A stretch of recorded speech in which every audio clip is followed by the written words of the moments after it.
sallim ala sayyidina Muhammadin wa ala alihi wa sahbihi ajma'in. Nama Pak Bapak Rektor dan semua jajaran yang saya hormati, Bapak Kapolres, Bupati dan atau utusan yang saya hormati, utamanya Gus Sopur, ini teman saya juga, guru kita semua yang saya hormati.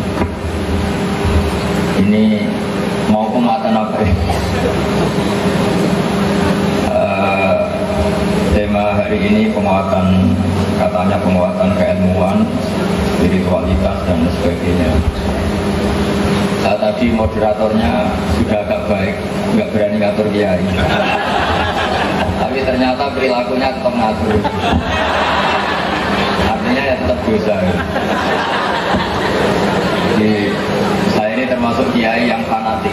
Jadi di mana-mana yang namanya orang tua itu nggak boleh diatur. Saya sampai tadi malam nggak yakin bisa datang.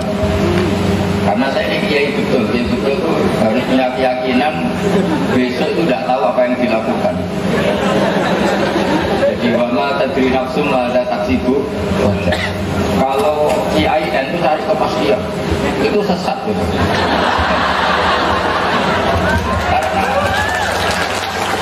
Karena manusia itu tidak tahu apa yang akan dilakukan. Jadi semoga ini tobat bareng-bareng. Jadi beda, ilmunya kiai itu beda. Ilmunya kiai itu saya sampai sekarang itu acara apapun seriusnya saya tetap nggak mau janji. Karena saya pegang konstitusi wama tadri nafsu ada taksibu. Tapi manajemen modern mengharuskan kita ini dipaksa agak-agak sekuler. Terus saya minta kepastiannya besok bisa datang enggak? Saya bilang saya ini kiai, bisa saja saya mati ya. Karena ini kan satu acara di mana kita harus jujur. Kalau di dunia kiai, apalagi di dunia wali, itu membayangkan besok bisa melakukan sesuatu itu bagian dari degradasi. Karena Nabi pesennya sholatlah kamu sebagaimana sholatnya orang yang berpamit. Jadi kalau sholat subuh bayangkan nggak sampai duhur, nggak sampai asar, nggak sampai maghrib. Saya lama sekali daftar di dunia itu, saya jiwai. Kemudian gara-gara yayan itu saya dipaksa agak mundur jadi orang modern yang dimanage, diatur, dikenalkan dunia yang saya tidak tahu. Tapi ya itu lagi karena umatnya Rasulullah SAW ini tak. Saya pernah bilang UGM itu sampai hari 2 tidak satu, sampai 2 minggu, 3 minggu saya bilang nggak iya. Sampai saya di Jogja ditemuin, terus pokoknya nanti setelah pulang dari UI tolong mampir. Ya karena di hari yang sama. Tapi kalau dengan bilang besok, saya ada janji kan. Karena saya dari UI mampir misi di UGM. Setelah saya menerangkan seperti ini, yang mereka terima. Kenapa mereka terima? Begini rumus saya. Mereka kan sudah tahu ilmunya mereka, jadi mereka butuh ilmu saya. Kalau saya basa-basi berarti saya menerangkan ilmu yang sudah dipunyai. Makanya saya cerita di sini jujur, saya justru nggak boleh cerita bahwa kepastian itu baik. Yang benar adalah ketidakpastian. Saya jelas. Saya hidup ini, kalau di dunia, saya pernah bilang ke rektor UI, Pak, kiai itu harus ada yang kayak saya. Kalau belajar agama seperti kampus, itu kan orang mau tanya bab-head, daftar dulu, registrasi dulu, baru nyari fakultasnya. Setelah ketemu nyari dosennya. Itu kapan tahu bab-head? Tapi kalau sama kiai kan enggak, saya sering ketemu orang di jalan. Terus mau tanya apa? Istri saya, anak saya ini head sudah 6 hari Januari, tapi sampai Februari kok sampai 10 hari. Maret sampai 10 hari, yang head yang mana? Ya yang 6 hari saja, yang lainnya ke istighfar, kembali ke mutadah. Langsung selesai. Itu nanti kalau semuanya model kampus, daftar dulu, bayar dulu, dijadikan registrasi dulu. Jadi yang menguatkan agama itu sebenarnya kiai-kiai yang nggak jelas kayak saya ini. Jadi waktunya bebas, tanyanya di mana saja boleh. Kalau tanya Pak Komedi, nanti temuin saya di kantor. Setelah ditemuin karena agak bidangnya, siapa yang menangani ini? Cari dosen syariah. Siapa yang ahli fikih? Dicari lagi. Jadi memang menurut saya dengan Gus Sopur ini duet yang baik. Beliau sudah modern manajemennya. Saya akan tidak modern sampai mati, ini sudah cita-cita. Sehingga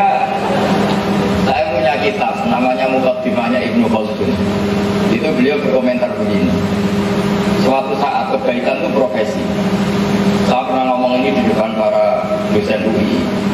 Resikonya profesi begini, misalnya kalau tim SAR Jakarta datang ke Pekalongan, ada orang tenggelam, ini kan nggak wilayah saya, karena tugasnya hanya di Jakarta. Lama-lama bagian kebakaran juga gitu, ada kebakaran di Pekalongan itu tidak tugas saya kan tugasnya di Semarang.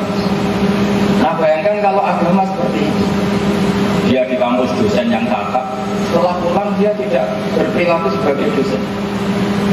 Pramugari senyum di pesawat, setelah di rumah nggak pernah senyum, karena senyumnya profesi. Ya. Begitu juga pegawai bank. Gitu. Kalau Indonesia semua begitu, maka kita kehilangan stok sekian kebaikan. Tapi barokahnya orang-orang yang di jalan, ada kecelakaan langsung nolong. Barokahnya kiai-kiai yang di jalan-jalan, ada orang tanya langsung dijawab. Barokahnya kebaikan yang ditanamkan kiai-kiai, ada orang tenggelam tanpa ada yang menugaskan juga langsung ditolong. Jadi konstitusi ilmu yang dibawa para kiai, bahwa ketika ada satu kebutuhan mendesak dan yang tahu hanya kamu, maka ta'ayyana alaika, ini menjadi berdoain bagi kamu. Nggak usah tugas-tugas teritorialan, nggak ada. Ini penting saya utarakan supaya ilmu yang profesional itu harus dibawa ilmu yang masih samawi. Kalau kita pakai teori-teori tugas ya tadi, orang belajar agama harus daftar dulu, registrasi dulu, masuk fakultas apa baru dapat ilmu. Sementara kalau ke kiai langsung tanya, langsung dijawab. So beberapa kali dia pertanyaan itu di jalan. Makanya dalam dunia khazanah kiai itu harus berdampingan sama kampus, kampus juga harus berdampingan dengan kiai karena repot. Kalau ada orang sakit misalnya mendesak, karena hari Setu tutup, Ahad tutup, Senin baru ditangani, bisa sudah mati kan. Makanya kalau dalam dunia kiai itu ada contoh ini untuk mahasiswa-mahasiswi. Ada orang mau masuk Islam, pamit seorang ustadz atau kiai, Pak, kiai saya ajarin syahadat. Kemudian kata kiai tadi, ngomong-ngomong binarak ngeteh dulu, atau ngopi-ngopi dulu, atau apalagi bilang mandi dulu. Itu di bab murtad, ini agak ekstrim memang. Itu kiai tadi itu dianggap murtad, di bab murtad, memang agak ekstrim. Alasannya ada pembiaran sekian menit dalam kekafiran yang kiai tadi bisa menghilangkan saat itu. Jadi kalau ngetehnya 10 menit, berarti ada satu kekafiran yang kiai ini ikut terlibat karena pembiaran. Nah itu kalau 10 menit tadi si kafir tadi mati, matinya masih berstatus kafir gara-gara pengeteh dulu. Jadi harus halang dan fauran karena dianggap li'annal ibqa' alal kufri kufrun, dia kiai tadi dianggap terlibat dalam ibqa' alal kufri. Jadi artinya begini ya, ilmu-ilmu seperti ini harus kita jaga. Itu ibarat ada orang kecelakaan di pinggir jalan, kita dalam posisi tidak ideal, misalnya pakai celana kolor atau celana pendek. Ya tolong dulu saat pakai baju dulu, baru kamu tak selamatkan. Itu bahaya, nanti bisa kelimbes truk lain. Nah, kekafiran itu lebih ekstrim ketimbang itu semua. Sehingga dalam fikih disebut harus fauron. Jadi kalau ada orang mau masuk Islam, itu harus diajari tauhid secara fauron, meskipun pakai bahasa Indonesia. Nah kalau seremonial di masjid nunggu undangan itu bukan sedang salah, itu buyutnya salah. Harus diselesaikan dulu. Karena kalau tidak kita selesaikan berarti kita membiarkan kekafiran dalam sekian menit atau sekian jam yang kita mampu menghilangkan saat itu juga. Jadi artinya begini, dalam pengetahuan Islam juga sama. Kalau semua pendidikan itu modern, kemudian tidak ada kiai atau ustadz yang konten siap menjawab kebutuhan masyarakat tentang masailul ahkam atau masailul fikih. Ini bahaya sekali kalau semua hubungannya itu profesional. Karena kita sering menemukan di masjid orang tanya caranya sholat yang benar, di bab haji, di bab zakat dan seterusnya dan seterusnya. Maka menurut saya penguatan di sini itu yang penting itu kerjasama. Saya tidak boleh misalnya ekor sama pentingnya dunia kampus, kemudian saya bertradisi modern ya nggak boleh. Dengan modern mengikuti tradisi saya juga nggak boleh, karena nanti malah tidak saling melengkapi. Ya nanti malah tidak saling apa? Melengkapi. Karena saya tidak bisa bayangkan. Saya pernah ngomong itu di depan rektor, bahkan saya minta tolong supaya rektor sama dosen-dosen itu ngakui fungsi-fungsi yang tidak jelas tadi. Karena tadi bagian dari tidak jelas itu bentuk dari kejelasan. Ya, coba bayangkan misalnya nggak ada orang di perapatan di jalan-jalan. Kalau ada kecelakaan yang tolong pertama itu SAR resmi apa orang-orang di jalan? Orang-orang di jalan. Jadi Allah tuh bikin rahmat sudah seperti itu. Wasiat rahmati kullas. Nah kita yang di dunia modern kadang-kadang keterlaluan. Apa-apa harus prosedur, harus apa, SOP, itu repot sekali. Jadi makanya saya kerjasama dengan Gus Zofur, dengan beberapa teman-teman modern itu mengamkan supaya ya kayak rel sport, memang sebaiknya tidak pernah ketemu. Tapi udah jalan beriringan saja, nggak usah rukun. Saya khawatir malah nanti kalau rukun jadi kong kali kong yang nggak baik. Saya sampai sekarang itu tiap diulang orang tetap bilang enggak. Nanti kalau kurang sehari saya dikasih tahu, wah ini panitia butuh kepastian gini. Ya itu salah kamu. Di dunia kiai nyari kepastian itu kriminal kan. Karena manusia itu nggak pernah pasti. Karena kita tidak bisa miliki diri kita sendiri. Kita ini biadillah yang nangani toh. Terus tapi meskipun demikian tolong kasih kepastian. Udah gini aja, kamu minta sama Allah karena tahu kepastian itu hanya Allah. Tak ajari tauhid yang benar gitu. Tapi rata-rata tetap gak mau. Karena ya dosennya sudah cuci otak ini. Supaya tauhidnya ala modern. Tapi saya juga gak mau didikte mereka. Ya itu kan, ya tapi untungnya saya ini dididik bangun, dididik bapak saya, orang itu insyirafis sendiri. Sehingga saya legowo ya ketika kerja sama dengan kelompok lain, dengan apa. Tapi saya tetap jaga konstitusi saya. Karena itu bahaya, kalau semuanya ikut itu berbahaya tadi. Saya berkali-kali ketemu masyarakat, kadang tanya di jalan, Gus, saya itu punya bapak kaya, tapi sudah lumpuh. Hajinya sekarang apa nunggu sudah mati? Ternyata setelah saya jawab itu bapak kamu makhluk itu masih hidup tapi sudah lumpuh, harus haji sekarang. Kalau nggak bisa, ya amanatnya sekarang, jangan nunggu mati. Karena di Indonesia itu hanya populer haji amanat setelah meninggal. Jika kadang anaknya kurang ajar, kami kurang ajarnya, ben mati itu semua amanat lebih murah 7 juta. Timbang kaji urip 36 juta. Ya itu juga. Tapi kita sebagai ulama itu menyarankan sebaiknya dimakdubkan. Makdub itu artinya dia diputuskan haji supaya ikut niat karena masih hidup. Kemudian yang melakukan orang lain. Tapi di Indonesia niabah, kaji niabah atau kaji amanat itu masih nunggu setelah meninggal. Nah kalau setelah meninggal itu mayit ini tidak dapat ganjaran sebetulnya. Karena kaji amanat itu hanya mengesahkan harta itu diwaris setelah menyelesaikan kewajiban-kewajibannya mayit. Tapi kalau dia masih hidup, artinya dia ikut kontribusi memutuskan dirinya haji. Hartanya dipakai haji. Ini kalau udah ulama yang ngomong terus, itu repot. Itu kan jelas itu. Ada imro'atun min Khos'am tanya, ya Rasulullah, inna faridatallah ala ibadihi adrokat abi syekhon kabiran la yastati'u ayasbuta ala rohilah. Kewajiban haji menemuin bapak saya, artinya ada ayat tentang wajibnya haji. Kalau bapak saya sudah sepuh, gak bisa naik kendaraan, apa saya harus menghajikan beliau? Jawabannya Nabi, andaikan bapak kamu punya hutang, apa setelah kamu bayar hutang itu lunas? Iya ya Rasulullah. Ya sudah, bapak kamu hajikan saja. Jadi sebenarnya kaji amanat itu sebaiknya malah kalau pas masih hidup. Satu, dia urun niat, dia berkontribusi ikut memutuskan. Tapi di Indonesia itu belum lagi, nunggu setelah apa? Meninggal. Nah itu harus ada ulama yang ngomong. Nah itu contoh saja. Karena kalau ulama ada yang ngomong, kampus itu hanya ngomong sesuai SKS-nya. Itu maksud saya gitu. Jadi nggak ngerti kebutuhan apa yang menjadikan orang harus masuk surga, itu nggak ngerti. Taunya pokoknya urutan SKS. Nah ulama harus tetap seperti saya. Apa yang menjadi problem masyarakat tidak melakukan hukum-hukum Allah diinventarisir gitu, terus diomongkan terus menerus supaya jadi nilai yang berlaku di masa. Itu bedanya kiai dan dosen.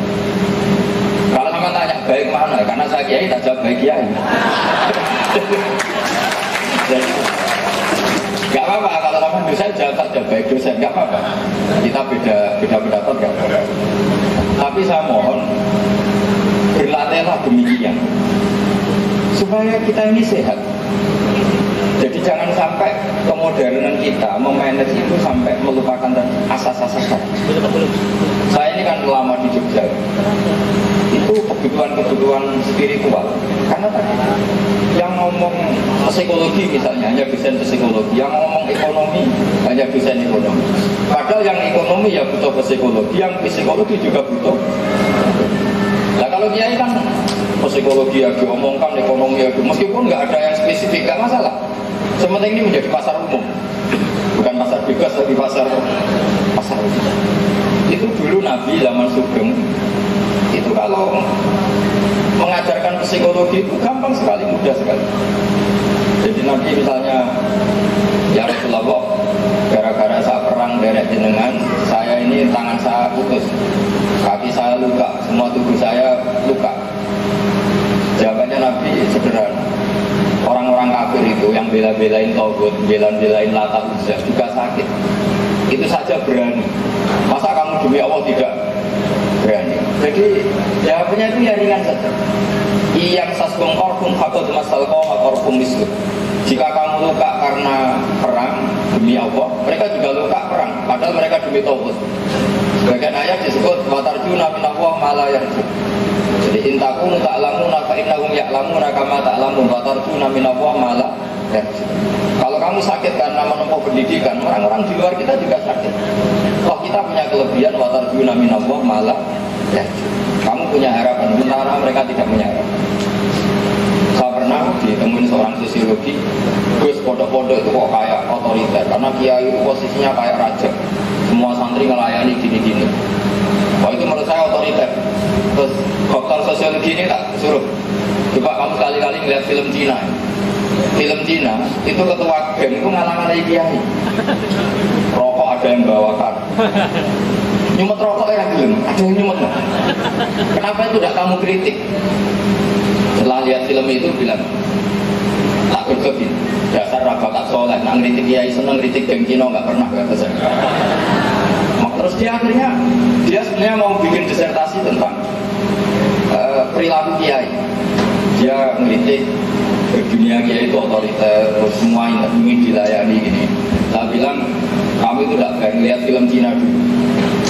Setelah lihat film Cina ternyata geng-gengnya itu juga dilayani sedemikian lebih. Akhirnya iya betul, ngeri Cina di Bank Indonesia. Artinya apa? Kadang-kadang karena kiai itu figur menarik, terus diteliti karena sebagai figur menarik, bukan meneliti sesuatu yang mayuslikul umat, yang maslahat bagi umat. Atau kadang peneliti itu hanya tertarik karena ini kejadian unik, kejadian aneh. Dan ini saran saya sama Yayan Pekalongan, kalau agama tidak begitu cara berpikir. Telitilah sesuatu sing yuslikul umat yang bisa maslahat untuk umat. Jangan tertarik karena ini kasus spesifik atau aneh atau diabaikan terus kita teliti. Padahal diabaikan masyarakat itu bukti bahwa itu nggak ada nilainya dalam perjalanan bangsa ini atau perjalanan agama. Jadi saya itu yang masih protes, masih ganjil ya. Kenapa kita masih suka meneliti kasus-kasus yang unik? Itu nggak boleh kalau dalam agama. Agama itu cara berpikir al-aham fal-aham, yang prioritas penting prioritaskan, yang prioritas penting diprioritaskan. Jangan teliti yang tidak penting. Tapi kadang-kadang kasus yang unik itu, yang aneh-aneh itu diteliti. Ya kayak kasus itu orang teliti milkul yamin, orang nggak aku, orang teliti milkul yamin. Itu neliti apa ingin punya nggak tahu, atau ingin merasakan nggak tahu. Tidak usah seperti itu. Jadi misalnya Indonesia itu tingkat perceraian itu tinggi. Yang paling tinggi adalah di daerah industri. Itu sebabnya apa? Harusnya seperti itu yang mendesak. Ya saya ulang lagi ya, tingkat perceraian di Indonesia itu tinggi, lebih tinggi lagi kalau di daerah industri. Itu sebabnya apa? Lalu kita punya rumus, sebabnya ekonomi. Kenapa orang tersandera oleh ekonomi? Karena kurang konaan. Nah, kalau dalam rumus kiai kurang konaan. Kenapa kurang konaan? Karena misalnya hidupnya berduit, suka belanja di mall. Kenapa suka belanja? Karena di rumah tidak nyaman. Kenapa tidak nyaman? Karena tidak nikmati sholat, tidak nikmati wiridan, tidak kebenaran atau kebaikan spiritualitas. Itu Nabi kalau sudah sholat itu lupa, saking asiknya dengan sholat. Sampai sholat diistilahkan rohatul mukmin, istilahnya orang mukmin. Iya, saya itu kalau di rumah ngajar sampai 3 jam, mungkin sampai 5 jam. Habis subuh, habis zuhur, habis asar. Karena ngajar ilmu dulu lama mengatakan roha itu istirahat. Nabi itu kalau banyak problem, itu keluar masuk dalam. Ketika Bilal menotok as-sholat ya Rasulullah, Nabi ketika arifna ya Bilal, saya kasih istirahat ya Bilal. Lalu itu sholat itu terus asik. Pokoknya beliau ngendikan waktu ini di sholat, nyaman saya itu kalau sudah sholat. Nah sehingga kalau istri kita nyaman dengan sholat, kita sendiri nyaman dengan sholat, atau nyaman dengan belajar, kita nyaman dengan keasikan rumah anak, rumah cucu, sehingga ini bisa melawan keasikan yang karena berjuis saja, karena belanja, karena shopping. Jadi makanya agama ini mengajarkan senang. Qul bi fadlillah wa bi rahmatihi fa bidzalika falyafrahu. Alam nashrah laka sadrak. Karena dengan senang dengan kebaikan ini insya Allah kita tidak tersandra harus senang dengan sesuatu yang maksiat, harus senang dengan sesuatu yang berbiaya, karena kita sudah asik dengan diri. Memang resiko kiai kayak saya itu terus gak suka diundang orang, karena kalau saya di rumah itu sudah asik. Itu ya agak resiko bagi anda, tapi gak resiko bagi saya.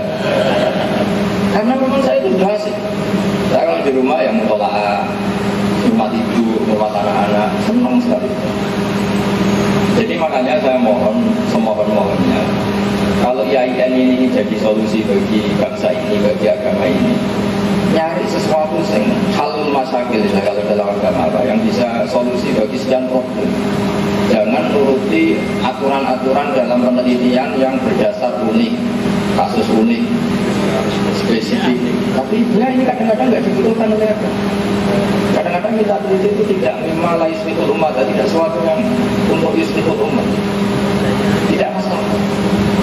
Saya sering ketemu dosen-dosen, ketemu peneliti, misalnya fenomena apa yang aneh-aneh. Saya juga kenal banyak orang yang peneliti yang aneh-aneh. Kalau itu tidak IAIN, tidak ngatasnamakan agama, nggak masalah. Tapi masalahnya kita sudah disematkan status agama. Kemudian meneliti sesuatu yang unik, dikagumi juga oleh orang-orang yang unik. Akhirnya kita jadi bangsa unik. Nah itu enggak apa-apa sebenarnya kita jadi bangsa. Masalahnya kita mengembangkan status apa? Agama.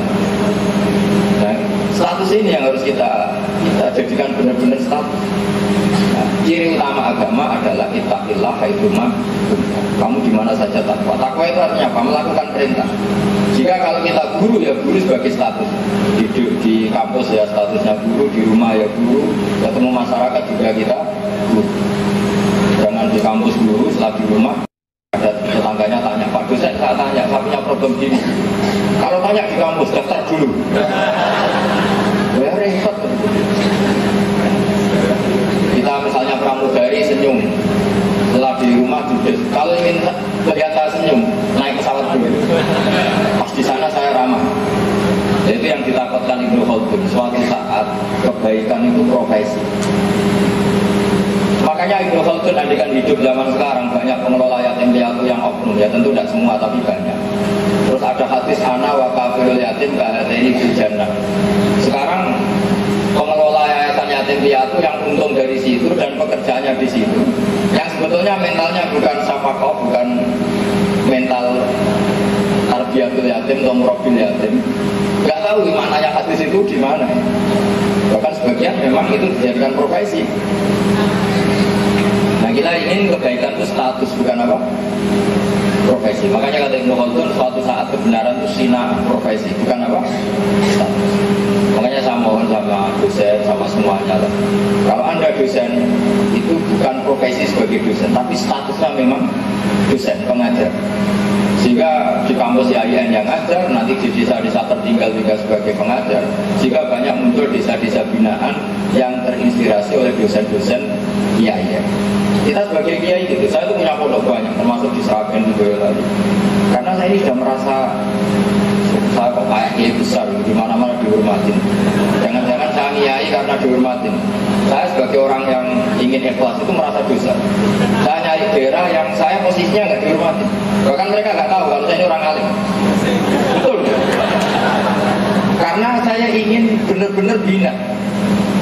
Saya itu kalau beli pesolatan sampai sekian berdua tak kasihkan pesolatan pegon. Saya itu pernah ngajar akidatul awam, ngajar pegon.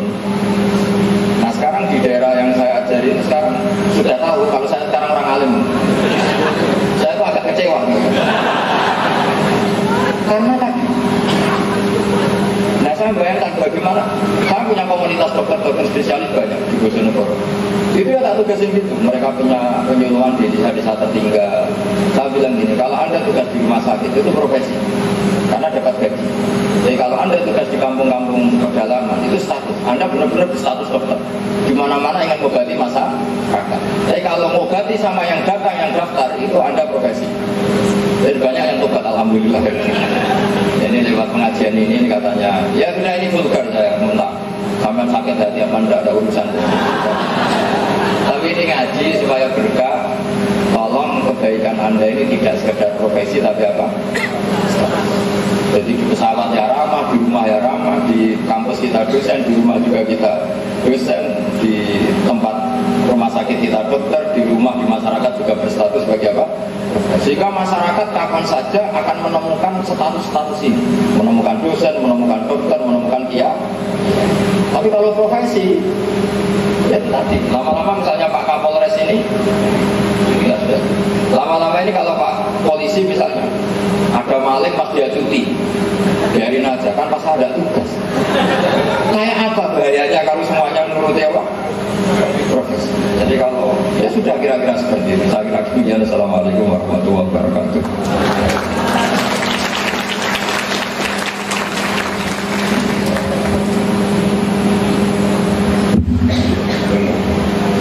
Assalamualaikum warahmatullahi wabarakatuh. Bismillahirrahmanirrahim. Alhamdulillahirabbil alamin. Wassalatu wassalamu ala asyrafil anbiya'i wal mursalin sayyidina wa maulana Muhammadin wa ala alihi wa sahbihi ajma'in. Amma ba'du.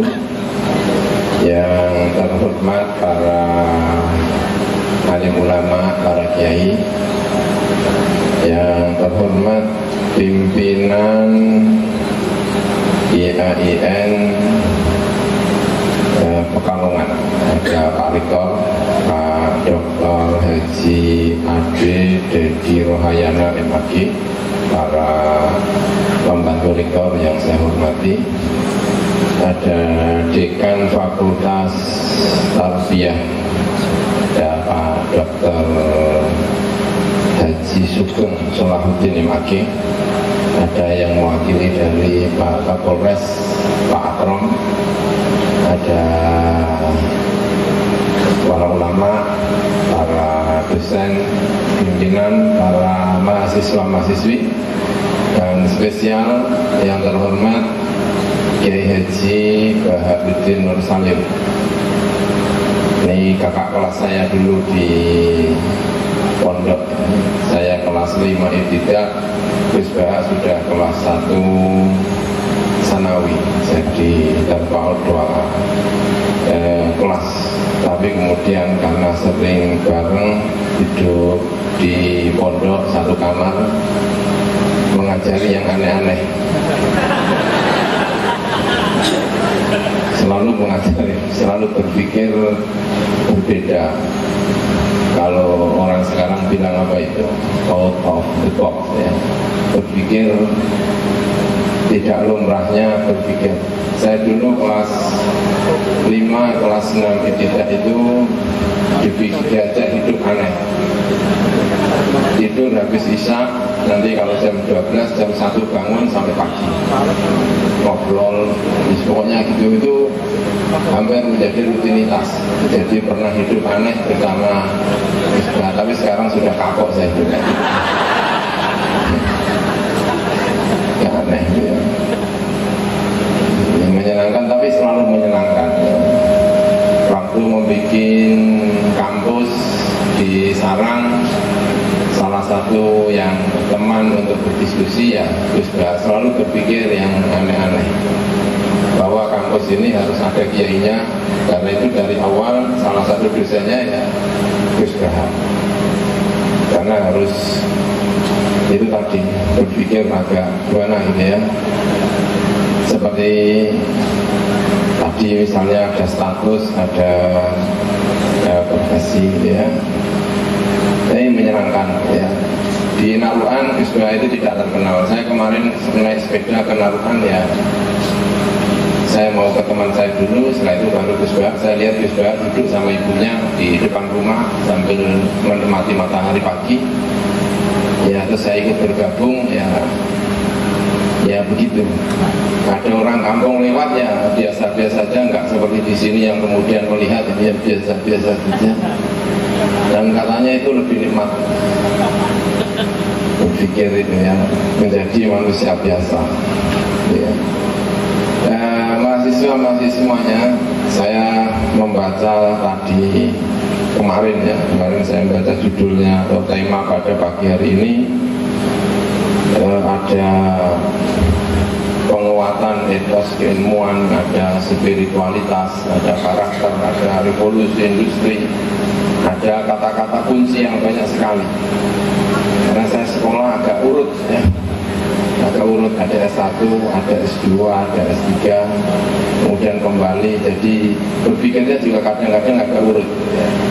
Kalau Gus Bah ini pikirannya agak urut ya. Saya ini agak urut, jadi kalau ini berpikir gitu ya, mana ini, tapi saya senang dengan ini. Saya mencoba masuk misalnya kalimat Nabi ya, ini biar ini aja ya, agar masuk dengan tema-tema itu ya. Kalimat Nabi misalnya, Nabi itu dulu ada perdebatan misalnya tadi itu antara berpikir kepastian dengan berpikir tidak kepastian, berpikir tentang ketuhanan, berpikir tentang kemanusiaan. Dulu itu ada perdebatan tentang kalimat Nabi. Kalimat Nabi itu dari kata dasar apa? Ada yang mengatakan kalimat Nabi itu kata dasarnya adalah dari naba'ah, yang artinya adalah berita. Itu artinya bahwa Nabi itu adalah sang pemberi berita dan yang diberi berita, yang mendapatkan berita. Nabiun atau munba'un, munbiun atau munba', memberi kabar kepada umat, diberi kabar oleh malaikat. Nah, siapa yang memberi kabar? Ya Gusti Allah. Jadi ilmunya itu murni mendapatkan kabar. Jadi jangan tanya misalnya Nabi tidak pernah membaca kok tahu ya, karena semuanya dari Gusti Allah. Dan yang berpikir seperti ini itu biasanya orang-orang tradisionalis, orang-orang Asy'ariyah ya, kalau bahas teologi. Dan biasanya orang yang terpengaruh dengan pemikiran seperti ini, daya spiritualitasnya luar biasa. Karena mengandalkan ilmu itu dari Gusti Allah. Karena itulah biasanya orang yang seperti itu punya daya spiritualitas yang tinggi. Nah, kemudian yang kedua, itu ada yang bilang Nabiyun itu bukan dari naba'ah, tapi dari nabawa. Minal masdar an-nabwah atau masdar nabawah, yang artinya adalah punya derajat yang tinggi. Artinya ada sisi manusianya. Dan orang yang seperti ini tuh sangat didukung oleh Mu'tazilah. Dan itu kalau kita baca buku-buku Mu'tazilah itu selalu bilang Nabi itu bukan dari nabaun tapi dari nabwah atau nabawah. Tapi kalau kita membaca buku Asy'ari itu selalu bilang Nabiyun itu dari kata naba. Karena itu yang model seperti ini itu spiritualnya biasanya agak gimana gitu, tapi nilai intelektualitasnya biasanya tinggi. Nah, umat Islam itu kadang-kadang terbelah. Kalau sudah bicara intelektualitas itu biasanya spiritualnya itu agak ya gimana gitu. Tapi kalau sudah bicara spiritualitas itu kadang-kadang nah gitu, pokoknya gitu, modelnya gitu. Orang itu kalau sudah jadi desa ya pawaannya desa. Tapi kalau sudah jadi kota itu hubungannya beras orang mandi. Itu saya khawatir kampus-kampus itu jadi Mu'tazilah, kehilangan spiritualitas, tapi yang spiritualitas kehilangan. Karena dulu itu perdebatannya nggak ketemu-ketemu antara Naba'a dengan Nabawa. Tapi untungnya Asy'ari itu ketika memberi sifat-sifat Nabi, walaupun di belakang sifat wajib Rasul itu ada berapa? Ada 4: sidik, amanat, tabrek, fatonah. Nah, fatonahnya itu di belakang. Jadi kalimat nadanya, cerdasnya itu di belakang.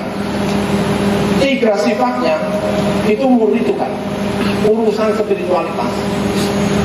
Ada sidik, amanat, tabrek, itu semuanya adalah.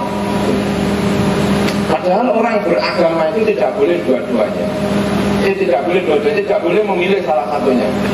Biasanya kalau Mu'tazilah itu selalu bilang begini, unzur maqala wala tanzur manqala. Tapi kalau Asy'ariyah, ahli spiritual bilangnya inna hadzal dina ilmun tanzuru amman ta'buduna dinakum. Yang penting apa yang dibicarakan, tidak penting siapa yang berbicara. Kalau baik kita terima saja, Amerika kita terima, Cina kita terima. Wajahnya hari ini zina, besok dia bicara agama, asal baik kita terima. Itu model-model Mu'tazilah, dan itu mengkhawatirkan sekali. Tapi yang satu bilang inna hadzal ilma dinun Panduru aman ta'buduna dinakum. Ilmu ini agama. Hati-hati kalau kamu belajar kepada orang, meski omongannya baik, tapi hati-hati, barangkali menyembunyikan banyak hal. Itu sering susah ketemu. Yang satu bilangnya undur makola, yang satu inna hadzal ilma dinun. Kami kalau di pesantren itu yang terkenal bukan undur makola, yang terkenal adalah inna hadzal ilma dinun. Karena itu kalau milih pesantren itu mesti delok kiai ini, itu sapa iku kiai ini? Wong mondok nang kono iku kiai ini sapa? Mau mondok tenggene Gus Bahak mesti yang didelok Gus Bahak. Tapi kalau di kampus itu selalu dibilang undur makola, makanya tidak masalah. Malamnya lihat biskop dengan macam-macam, terus besoknya jadi dosen, itu dalam perspektif kampus bisa jadi tidak bermasalah, karena undur makola wala tandur mankola. Tapi kalau di pesantren itu biar semua. Hari ini kalau kiai kelihatan, besok tadi malam lihat biskop, besok santrinya bisa kabur. Kayak kalau di kampus bisa undur makola, karena dua perspektif kalau tidak ketemu itu bisa berbahaya. Nah, saya ingin bahwa dua-duanya itu ternyata mari kita selesaikan perbedaan antara Asy'ari dengan Mu'tazilah. Orang bicara agama itu sepinter kayak pun, kalau perilakunya nggak baik, masyarakat nggak akan mau, pasti nggak mau. Yang penting kan saya sudah belajar, yang penting saya sudah belajar. Tapi kalau perilakunya nggak baik, nggak ada yang mau. Karena agama itu bukan soal akal, tapi agama itu soal rasa. Kalau potong aku kok seneng karo Gus Bahak, itu nggak bisa diteorikan. Oh, itu karena.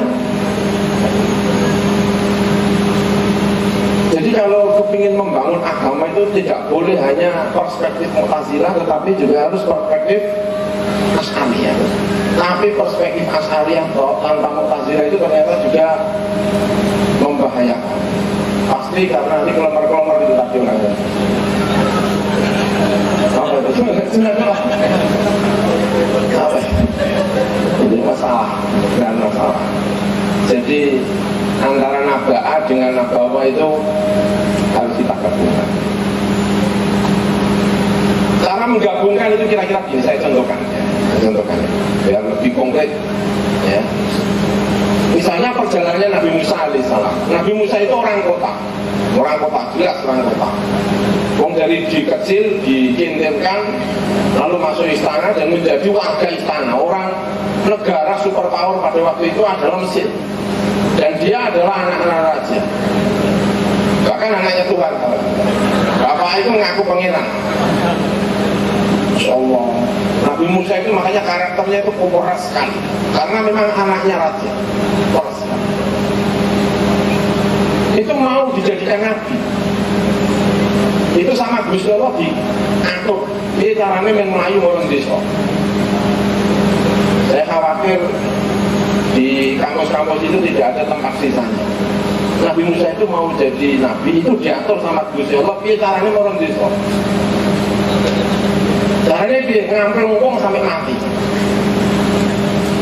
Terus dia lari ke desa. 8 tahun ditambah 2 tahun menjadi 10 tahun. Jadi untuk mengasah spiritualitas itu Nabi Musa butuh waktu 10 tahun. Ternyata tidak mudah. Lalu kemudian jalan diangkat jadi nabi. Diangkat jadi nabi itu belum sah untuk mendapatkan Taurat. Baru bertemu dengan Gusti Allah, tapi belum mendapatkan Taurat. Kembali ke kota, lalu kemudian menyeberang, dipanggil lagi sama Gusti Allah. Itu setelah sekian tahun baru ketemu dengan Gusti Allah, mendapatkan Taurat. Arba'ina yauman, suruh puasa dan sebagainya. Itu dari kitab Taurat itu didapatkan Nabi Musa itu tidak murni masalah akal, tetapi ada nilai-nilai spiritual. Itu tidak bisa seperti itu. Nabi Musa itu perjalanannya untuk mendapatkan Taurat itu agak rumit. Ke desa, mesti ke desa. Tidak ada nabi diangkat jadi nabi di pasar, itu tidak ada. Nabi diangkat jadi nabi itu selalu di desa, karena membutuhkan spiritualitas. Ada. Ya. Tapi ketika menyebut nabi itu mesti dari kota. Wa ma arsalna min qablika illa rijalan nuhi ilaihim min ahlil qura. Cuman di pondok itu kadang-kadang Korea dimaknai desa, padahal Qura itu maknanya kota. Makanya Mekah itu disebut Umul Qura. Kalau Qura itu maknanya desa, berarti ibu desa, bukan kota. Padahal Mekah itu Umul Qura, ibu kota. Tapi Korea kadang-kadang Korea desa, ya Korea itu kota. Nabi seluruhnya kota karena membutuhkan fatona. Tapi butuh spiritualitas itu tadi, butuh. Dan itu Indonesia ini atau itu agak bermasalah ya. Kalau misalnya yang spiritualitas itu tanpa diimbui dengan intelektualitas, yang intelektualitas tanpa ada spiritualitas, itu masyarakat itu kacau semua, jelas kacau. Karena masyarakat itu lebih cenderung mengikuti kepada mereka yang berspiritualitas ketimbang mengikuti yang berintelektualitas. Secara awam, manusia secara umum lebih memilih. Itu kalau tidak dibumbui dengan intelektualitas itu yang kalau kata Gus Bah itu wong busuk sing ora pinter iku luwih medeni. Wong busuk sing ora pintar itu lebih menakutkan, itu bahaya sekali. Itu harus Nabi Muhammad untuk menjadi spiritualitas yang tinggi itu juga begitu. Itu tidak serta-merta, membutuhkan waktu-waktu. Ya, membutuhkan waktu-waktu. Nabi Muhammad diangkat menjadi seorang nabi umur 40 tahun. Ya. Kemudian Nabi menjadi sempurna itu ketika Isra Mi'raj. Spiritualitas tertinggi Nabi Muhammad itu ketika Isra Mi'raj itu jedanya sekitar 10 tahun, 11 tahun, 12 tahun sesuai dengan perbedaan sejarah. Itu tidak langsung tiba-tiba. Ya kalau ada yang tiba-tiba itu mesti selalu bermasalah. Nabi Musa itu mendapatkan Taurat itu tidak langsung. Perjalanan kemudian ke Mesir lama, ketemu Nabi Khidir dan sebagainya, baru mendapatkan kitab apa? Itu Nabi Musa alaihi assalam. Ya. Kemudian ya, yang terakhir ini barangkali ya, orang menganggap bahwa nilai spiritualitas itu identik dengan usia yang sudah tua. Kalau usianya tidak tua maka spiritualitasnya kemudian menjadi kering misalnya atau kurang mumpuni ya. Ini sebetulnya agak mengecewakan. Karena belakangan ini seringkali kita itu mendapatkan keluhan bahwa kiai-kiai sepuh sudah kami dipun-pundut dari Gusti Allah Subhanahu wa taala. Tapi sebetulnya kalimat ini kurang benar ya sebetulnya ya. Kenapa kok kurang benar ya? Karena dalam sejarah itu tokoh-tokoh spiritualitas itu banyak diisi oleh kalangan muda, bukan kalangan tua, tapi kalangan muda. Ada kalimat dalam Al-Quran, itu kalimatnya asyudda ya, kalimat asyuddahu itu misalnya ketika disampaikan kepada Nabi Yusuf, walamma balagha asyuddahu atainahu hukman wa ilma. Itu kalau tafsir Jalalan itu menyebutnya umur 33 tahun. Artinya untuk menjadi seorang nabi yang tadi itu dari Naba'ah dan dari Nabawa, itu Nabi Yusuf sudah bisa melampaui umurnya sekitar 33 sampai 40 tahun. Itu sebenarnya sudah bisa. Jadi persoalannya itu bukan umur, tapi style. Karena enak mana kiai sama Gus. Ya enak Gus daripada kiai. Kenapa kok enak Gus? Gus itu nakal-nakal dikit gak masalah,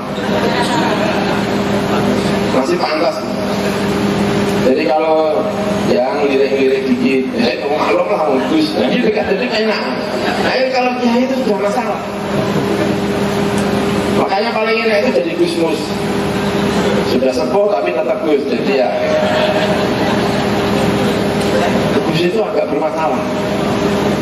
Ada nikmatnya tapi sebetulnya itu tadi.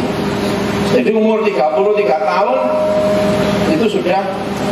Ada lagi misalnya dalam cerita Nabi Musa alaihissalam, walamma balagha asyuddahu wastawa. Tapi ada kalimat wastawa itu dalam Nabi Musa alaihissalam. Karena Nabi Musa itu keluar dari Mesir untuk pertama kali itu belum ada, umurnya belum sampai 30 tahun. Belum sampai 30 tahun. Kemudian Nyuwito dengan Nabi Syu'aib itu 8 tahun ditambah 2 tahun. Berarti berapa? 10 tahun. Kalau umurnya 28 ditambah 10 tahun berarti 38. Melakukan perjalanan lagi di tengah jalan mendapatkan wahyu. Berarti diangkat jadi nabi itu kira-kira yang umurnya 38 tahun. Tapi itu belum mendapatkan Taurat. Tapi sudah setara Naba'ah dan Nabawa itu sudah cukup. Nah sekarang ini tokoh-tokoh muda itu merasa bahwa tidak cukup umur. Tapi sebetulnya itu bukan soal umur, tapi soal style. Mau meninggalkan style lama itu susah sekali ya. Mau meninggalkan style lama itu banyak. Di Indonesia ini sangat membutuhkan tokoh-tokoh spiritual. Itu memang itu kebutuhan yang luar biasa itu. Makanya alhamdulillah saya senang sekali Gus Bahar itu. Nah, kita sangat membutuhkan itu ya. Bahkan kalau yang mau lebih muda lagi, yang agak ekstrim ya Nabi Yahya. Karena ya Yahya khudhil kitaba biquwwah wa atainahul hukma sabiyya. Sehingga dalam tafsir-tafsir itu menjadi masalah. Hukma itu artinya apa-apa, kenabian atau apa. Karena kalau kenabian masuk bocah cilik kok jadi nabi itu makanya. Tapi satu kepastian bahwa Nabi Yahya itu diangkat dari nabi ketika umurnya masih sangat muda. Artinya sangat muda itu tidak menghalangi seseorang untuk melangkah menjadi tokoh spiritual. Melangkah untuk menjadi tokoh spiritual. Dan saking rindunya orang terhadap tokoh spiritual, itu begitu orang ngajak spiritual, itu saking rindunya. Misalnya saya tiba-tiba terus masak yang kira-kira jadi kiai gede, itu jalan itu orang langsung cari jalan. Di Mesir itu ujung-ujung terus apa itu orang apa namanya orang kastur itu juga pakai seperti itu. Ada kawan saya itu dikira kiai, anaknya dicium, ternyata kastur. Karena jenggotan terus pakai ini itu dicium. Mintain. Jadi saking rindunya terhadap tokoh-tokoh seperti ini. Nah masalahnya itu tadi sama ulamanya itu yang pintar malah celananan malah nggak mau jadi tokoh seperti itu. Itu yang agak benar. Banyak ada cerita, ada namanya Abu Sufyan. Sholat makmumnya muda-muda. Terus ditanya-tanya man anta, oman nyebut satu-satu semuanya muda. Yang tua cuma satu, muadzinnya. Lalu dia mengatakan, baik kamu semuanya muda-muda. Seluruh nabi diangkat jadi nabi, semuanya muda. Tidak ada tokoh diangkat jadi nabi itu sudah tua, itu tidak ada. Jadi kalau yang sudah umurnya 60 tahun kok ingin jadi nabi itu tidak mungkin. Terlambat, kepinginannya itu terlambat. Ya, jadi untuk menjadi tokoh spiritual itu kadang-kadang bukan kadang-kadang dia tidak soal usia, bukan soal usia. Orang menangisi bahwa kiai sepuh sama wafat, orang nah, saya sih tidak menangisi. Saya menangisi kenapa yang muda-muda ini tidak sepuh-sepuh. Nah ini ya. Nah yang kamu itu betapa sebetulnya orang itu merindukan inna hadzal ilma dinun fa'khudhu aman wanzuru aman ta'khuduna dinakulillah. Nah salah satu ciri dari kiai-kiai spiritual, tokoh-tokoh spiritual itu cara mengajarnya, ya. Cara mengajarnya itu momen-momen penting itu tidak sendirian, tapi ngajak santrinya karena mau mendidik. Contohnya Nabi Musa ketika mau ketemu Nabi Khidir itu nggak sendirian. Kenapa? Karena yang mau diajak ini mau dijadikan tokoh spiritual masa depan. Cara didiknya itu tidak hanya melalui PowerPoint, enggak, jalan-jalan. Gus Bah itu kalau pergi dijamin nggak pernah tidak mengajak satu santrinya. Bukan apa-apa, itu memang torikohnya ulama. Jadi kalau ada kiai ngajak, kok kiai kalau pergi kok nggak tahu pasti ngajak. Itu sedang memerankan Nabi Musa ketika mau pergi sama Nabi Khidir. Bayangkan Nabi Musa mau pergi ke Nabi Khidir ya. Misalnya perjalanannya memakan waktu 15 hari. 15 hari itu butuh tidur berapa hari? 15 hari. Santri tidur sama gurunya. Itu bisa dilihat. Tangine jam piro? Pantas tuh rata dari kiai. Masa kalau kiai kok tangi jam 7 gitu. Nabi Musa itu di tengah jalan kok bangun jam 7. Itu sudah enggak sah dari Nabi. Bengi-bengi ora tahajud iki kiai piye to karepe iki. Jarine Nabi, jarine iki kok makanya diajak. Kok sekali-kali mahasiswa itu jalan-jalan sama dosennya gitu loh. Kira-kira dosennya ngapain gitu loh. Ya ini kira-kira gitu. Nabi Muhammad ketika mau diculok, dia yang diajak teman siapa? Kenapa? Karena dalam perjalanan itu ada peristiwa spiritual. Wah, takut. Inna Allaha itu mafil ghor. Dalam keadaan seperti itu, dua takut.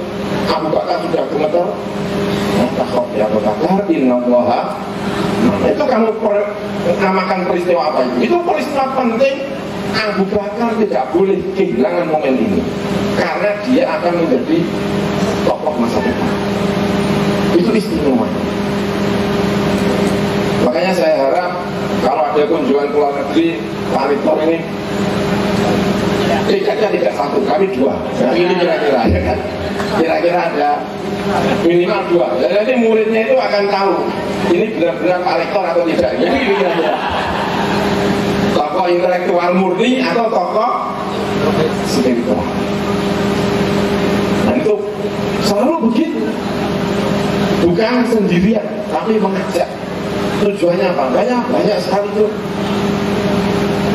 Ya, melakukan perjalanan. Jadi mengajar itu tidak hanya murni pakai PowerPoint, tapi mengajar itu artinya adalah jalan-jalan, artinya diajak bareng, diajak. Nanti dia akan tahu bagaimana caranya hidup dengan baik, menjadi tokoh yang luar biasa.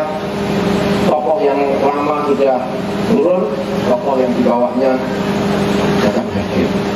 Dan kita berharap itu tadi ya, antara kepastian dengan tidak kepastian seperti tadi katanya juga tadi, model kiai saya ini biarkan bekerja sama, insya Allah akan melahirkan perspektif yang baik di Indonesia ini. Amin ya rabbal alamin. Saya kira itu yang bisa saya sampaikan. Terima kasih. Saya kembalikan kepada Pak Kiai. Assalamualaikum warahmatullahi wabarakatuh. Nama Purwanto, alhamdulillah diberikan kesempatan belajar di IAIN Pekalongan, alhamdulillah semester 6 di Fakultas Tarbiyah dan Ilmu Keguruan di dalam jurusan Pendidikan Agama Islam. Pada kesempatan mulia ini yang ingin saya tanyakan bahwa tadi ada sedikit singgungan bahwa tujuan nantinya kita diusahakan kita justru malah berbaur dengan masyarakat biasa, yang dimana adalah tentu membutuhkan pendidikan maupun tarbiyah. Nah, yang ingin saya tanyakan, nanti kita sebagai santri maupun mahasiswa, langkah awal yang tepat ketika kita ingin mensyiarkan agama Islam maupun pendidikan itu, apakah kita nunggu ditunjuk oleh masyarakat, apakah kita nanti semacam inisiatif dari kita sendiri? Karena daripada masyarakat itu banyak perspektif yang beda-beda. Ketika kita ingin langsung terjun, dikira nanti kita justru malah dikatakan sombong ataupun bagaimana. Mungkin perlu penjelasan dari beliau yang kita muliakan, Gus Baha maupun Gus Sogur. Sekian dari saya. Assalamualaikum warahmatullahi wabarakatuh. Di Fuad Ilmu Hadis ini saya agak kecewa karena beliau berdua kan al-hafid, harusnya yang pantas mengundang itu Fuad gitu.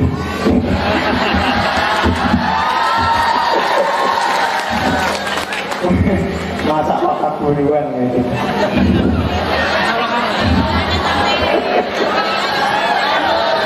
Tapi alhamdulillah yang penting sakit hadir, sakit ala barakah, alhamdulillah. Adapun pertanyaannya adalah, tadi kan Pak Rektor berharap agar kita semua itu diharapkan menjadi Gus Gofur baru, Gus Baha baru.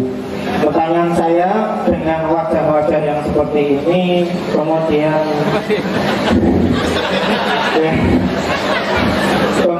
dengan sistem yang seperti ini, berapa persenkah kesempatan kita untuk seperti panjenengan? Gitu. 1, 2, apabila sangat berkurang sekali, mohon tips, mohon arahan agar betul-betul keinginan atau harapan Pak Rektor untuk menjadi Gus Baha dan Gus Gofur baru ini terlaksana seperti itu. Matur suwun. Wassalamualaikum warahmatullahi wabarakatuh. Assalamualaikum warahmatullahi wabarakatuh. Moga dipersilakan. Aturan ya. Oke, moga. Ini saya senang jawab yang pertama. Saya jawabnya biar saja ya. Misalnya gini, Anda ahli ban bocor gitu. Itu kan pertama ditulis saja dulu, ahli ban. Ya nggak apa-apa, misalnya tadi ya, kita tahu ada bidan juga ditulis bidan, gitu, dokter gigi. Gitu. Jadi memang pertama itu harus memaklumatkan diri bahwa Anda punya status apa, jangan profesi apa, status. Nah, kalau Anda misalnya diri khawatirkan dianggap itu ambisi atau melete atau sombong, gampang saja. Saya ini ngalami itu di Jogja. Misalnya, saya meskipun di Jogja, kota intelektual, saya tetap baca Bukhari, baca Jalalain, baca Nasaihul Iqbal. Akhirnya orang itu tahu kalau saya ngaji Jalalain kemana. Nah, kadang-kadang alumni Monte itu enggak masang pelang ya tiga, akhirnya kan ditulis ahli takrik, medium, keren saja. Ahli hikam, enggak atam, itu saja. Atau kalau enggak ya, siap menyalurkan orang yang ingin mondok, karena saya pernah mondok di Sarang. Siap ngantar. Setahu kita, orang memanfaatkan jasa semua itu dimulai dari memaklumatkan diri. Maka agama ini juga dimulai dari iklam. Pertama Rasulullah jadi Nabi, itu pertama beliau datang ke sofa, semua orang dikumpulkan, dimaklumatkan kalau beliau adalah seorang Nabi. Itu penting. Saya itu merasakan itu. Ketika saya di Jogja ngajar takrib, ngajar Jalalain, ngajar bahkan UII, Universitas Islam Indonesia minta diajarin kita. Saya di sana ngajar Sajaratul Ma'arif. Tapi problem kita adalah karena tidak pede terus menyembunyikan diri. Setelah menyembunyikan diri terus ngilang-ngilang wali itu syaratnya harus umur, harus pastor. Akhirnya kayak dukun gitu, lama-lama gitu. Itu betul, itu memang nyata. Dulu enggak, dulu semua ulama itu menceritakan syaratnya. Makanya saya setuju dengan riwayat tidak tuharatul kitab wal bid'ah fal yudhiril alimu ilman wa illa fa'alaihi la'natullah wal malaikati wan nasi ajmain. Jika zaman akhir banyak fitnah, banyak hoax, maka orang alim fal yudhiril alimu, orang alim harus menampakkan kealimannya. Wa illa fa'alaihi la'natullah. Coba misalnya Gus Dur tidak ngajar tafsir, saya tidak ngajar tafsir, kemudian ada orang lain yang kata Pak Rektor tadi kadang dari SMA atau jurusan tafsir, mau tidak mau nanti namanya sarjana ilmu tafsir. Terus mereka ngajar tafsir yang saya enggak. Bisa dibayangkan topik yang dibaca itu. Bukan curiga, sangat curiga. Artinya ya sudahlah, tekuni saja, membaur di masyarakat, tapi ya tentu tetap jaga kesopanan. Saya sampai sekarang sama paman-paman saya, bapak saya tetap cium tangan, meskipun mungkin mereka ngaji saya. Banyak paman saya itu ngaji saya. Karena tadi dimulai dari memaklumatkan diri, tapi nggak perlu sombong. Ya tadi, istiqomah saja, misalnya saya baca takrib, baca sulam taufik. Sehingga orang itu tahu, kalau saya tanya, sama siapa? Oh, sama yang ngajar takrib. Saya tanya tafsir sama siapa? Sama yang ngajar tafsir. Apalagi kalau kita ngajar tafsir kemudian menyebut sekian kita, misalnya tafsir Tobari, tafsir Qurtubi. Sehingga orang itu, dulu saya di Jogja juga gitu. Saya tidak pasang klan. Padahal sebenarnya saya berat, misalnya ahli tafsir. Ya kan sebetulnya, tapi tidak negeri ya. Kalau yang negeri kan yang sarjana. Tapi bisa diadu ini. Ini kan kompetisi. Jadi Pak Rektor kalau nggak terima, silakan kirim ahlinya tafsir ketemu saya. Nanti yang negeri sama yang akhirat menang-menang.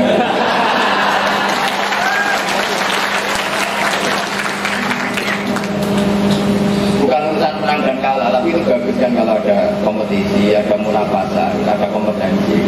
Nanti kalau yang biji Rektor ya menang yang dari IAIN. Tapi kalau yang biji Malaikat Jibril pasti menang saya. Karena syaratnya ahli tafsir harus hafal Quran. Kira-kira sarjana tafsir jangan hafal Quran enggak? Nanti kalau tanya rektornya hafal enggak? Malah panjang lagi. Syaratnya seorang tafsir itu syarat dasarnya itu harus hafal Quran. Hafal sekian ribu hadis. Bukan arba'in awaliyah. Itu saja ditekuni. Jadi kalau kita ingin memaklumatkan tafsir ya baca tafsir, ingin memaklumatkan fikih ya baca. Coba orang itu tahu kali itu bidan karena ditulis bidan, ahli gigi, ahli tambal ban. Tapi kita ini tidak menulis. Oke, nggak nulis nggak apa-apa, tapi tetap ada memaklumatkan diri. Karena semua nabi itu pasti memaklumatkan diri. Makanya syaratnya jadi nabi itu at-tahad di nubuwah. Beliau memaklumatkan kalau dia adalah seorang nabi. Makanya benar Gus Dur tadi memaklumatkan kalau dia mumbiun atau mumbar. Tidak ada nabi yang tidak memaklumatkan diri. Supaya apa? Orang bisa mengakses. Coba toko itu sudah diakses Indomaret, Alfamart karena ditulis menyediakan apa? Toko pulsa berarti menyediakan pulsa. Ya kan juga gitu, menyediakan sarana belajar agama. Apalagi ngeklep negeri, yang lain swasta. Kalau saya enggak, ahli akhirat. Jadi kalau sampai ingin tanya cara mati yang benar, tanya ke saya. Tak beri tip mati yang benar. Tak beri klasmen. Mati pilihan terbaik pas hidup. Apalah tak beri. Jadi cara yang bisa dilakukan tadi ya, memaklumatkan diri baik bilhal maupun bil maqal. Ya, syukur-syukur bilhal. Itu otomatis. Kalau kita ngomong fikih terus pasti orang tanyanya fikih ke kita. Jadi kalau kita ngomong spiritual terus nanti orang juga spiritual ke kita. Dan yang repot kalau ngomong jimat terus nanti yang juga dari kita. Ya itu kan otomatis itu. Masyarakat akan merespon sesuai yang kita maklumatkan baik bilhal maupun bil maqal. Ya ini separuh nanti. Terima kasih Gus Bah, terima kasih semuanya ya. Dulu itu saya yang cerita ya, ada tokoh itu namanya Tuba. Lalu mutubaan, kainahu qad aslama. Dalam sebuah riwayat Tuba. Tuba itu raja Yaman waktu itu. Masuk ke Madinah. Namanya dulu tidak Madinah, tapi namanya Yathrib. Lalu menyerang Yathrib. Lalu dibacakan sebuah kitab. Akbar Yahudi, ada orang empat yang mengabarkan bahwa nanti itu di Madinah ini akan datang seorang nabi yang hijrah ke kota Yathrib, katanya dalam riwayat-riwayat, dalam buku-buku tarikh yang besar-besar seperti kitab Tobari dan sebagainya, itu tutuplah. Lalu rajanya itu ketika dikabarkan begitu, terus kemudian bilang sama tentaranya, jangan perang ini, jangan perang ini, karena ini akan menjadi kotanya. Lalu menulis sebuah surat, tulis surat, nanti kalau Nabi itu datang, surat ini tolong sampaikan kepada dia. Lalu ditulis surat, kalau saya cerita bahwa saya ini telah Islam, kalau saya menangi Nabi ini, saya akan jadi tentaranya, akan jadi surat itu kemudian diberikan kepada orang Yathrib, diberikan kepada orang Yathrib. Nah kemudian itu disimpan, tapi lama-lama karena tidak ada tanda-tanda, jangan lupa bahwa kota ini akan menjadi tempat hijrahnya para Rasul. Ingat kembali itu setelah Nabi benar-benar datang dan singgah di rumahnya Abu Ayyub Al-Ansari. Nah, surat itu kemudian dicari lagi sehingga sihirnya itu menjadi terkenal. Itu cerita tentang Tuba. Artinya bahwa Nabi Muhammad itu sebetulnya jauh-jauh hari itu sudah banyak yang memprediksi, sehingga banyak yang kemudian yang masih ingat itu, banyak yang memberi nama anaknya itu Muhammad dengan harapannya semoga anak saya ini jadi nabi. Dan ternyata yang justru berharap itu nggak jadi nabi. Nah yang namanya Muhammad yang nggak berharap itu justru jadi nabi. Jadi saya agak kecewa dengan yang pesimis tadi itu. Jangan-jangan dia yang akan menjadi ulama besar itu. Karena tidak nyangka kalau dia jadi ulama besar. Jadi maksudnya wajahnya kayaknya nggak pantas jadi itu kayaknya nggak ada yang pantas jadi ulama. Tuh, tidak ada satupun nabi yang merasa ketika kecil jadi itu nggak ada. Justru kalau merasa kecil jadi nabi itu pastikan itu nggak mungkin jadi nabi. Jadi berbahagialah kalian semuanya karena tidak merasa jadi ulama, insya Allah jadi ulama gitu. Ya, jadi jangan melihat casingnya, jangan melihat ini, tapi insya Allah akan banyak tumbuh ulama-ulama besar di kampus ini. Amin ya Rabbal. Jadi saya kira itu. Terima kasih. Matur nuwun sangat. 12 narasumber yang luar biasa. Mari kita berikan aplaus.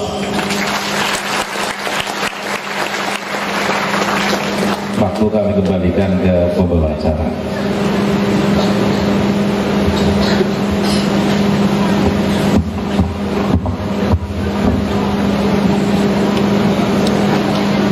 Terima kasih Bapak Ibu yang dimuliakan oleh Allah Subhanahu wa Ta'ala. Untuk acara selanjutnya adalah doa kepada beliau Bapak Kiai Haji Kaprawi Umar. Kami persilahkan.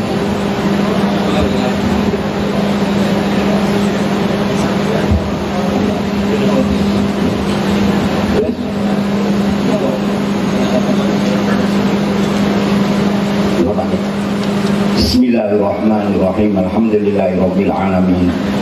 Hamdan yuwafi ni'amahu wa yukafi mazidah. Ya Rabbana lakal hamdu kama bagi li jalali wajhika wa 'azimi sultanik. Allahumma shalli wa sallim ala sayyidina Muhammadin wa ala sayyidina Muhammad. Allahumma ya Allah bimahdi fadlika wa judika karamika. Ya arhamar rahimin. Irhamna ya arhamar rahimin. Irhamna ya arhamar rahimin.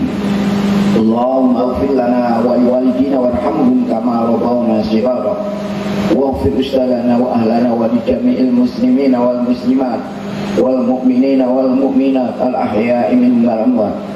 اللهم إنا نسألك علما نافعا وعملا متقبلا ورزقا واسعا كثيرا حلالا طيبا مباركا فيه وإيمانا ثابتا وصبرا جميلا. اللهم إنا نعوذ بك من علم لا ينفع وقلب لا يخشع ودعاء لا يسمع ونعوذ بك من سوء الخاتمة. اللهم أعنا على ذكرك وشكرك وحسن عبادتك. اللهم إنا نسألك حسن الخاتمة. اللهم افتح علينا حكمتك وانشر علينا رحمتك وذكرنا ما نسينا يا ذا الجلال والإكرام. اللهم ارزقنا وارزق أهلنا وذرياتنا يا الله زيارة الحرمين مرات كرات في خير ولد ويسر وعافية. اللهم اقض جميع حاجاتنا وحسر مقاصدنا يسر أمورنا يا الله أمورنا الآخرة. اللهم إنا نستغفرك ونستودعك ديننا وأنفسنا وأهلنا أولادنا أموالنا وكل شيء أعطيتنا. اللهم اجعلنا يا الله وإياهم في كنفك مالك وجوارك وإيادك من كل شيطان مريد وجبار عنيد. اللهم إنا نعوذ بك من جهد البلاء وترك الشقاء وسوء القضاء وسماتة الأعداء. ربنا ظلمنا أنفسنا وإن لم تغفر لنا وترحمنا لنكونن من الخاسرين. ربنا لا تزغ قلوبنا بعد إذ هديتنا وهب لنا من لدنك رحمة إنك أنت الوهاب. ربنا يا الله إنا نسألك يا الله أن تجعل أولادنا وبناتنا وذرياتنا من أهل العلم والخير ولا تجعلنا وإياهم من أهل الشر والخير. رب اجعلني مقيم الصلاة ومن ذريتي.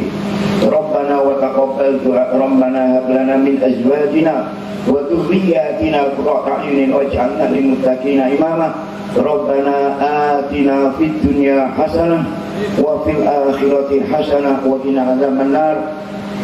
وصلى الله على سيدنا محمد وعلى آله وصحبه وسلم والحمد لله رب العالمين بسر الفاتحة. أعوذ بالله من الشيطان الرجيم. بسم الله الرحمن الرحيم. الحمد لله رب العالمين الرحمن الرحيم مالك يوم الدين.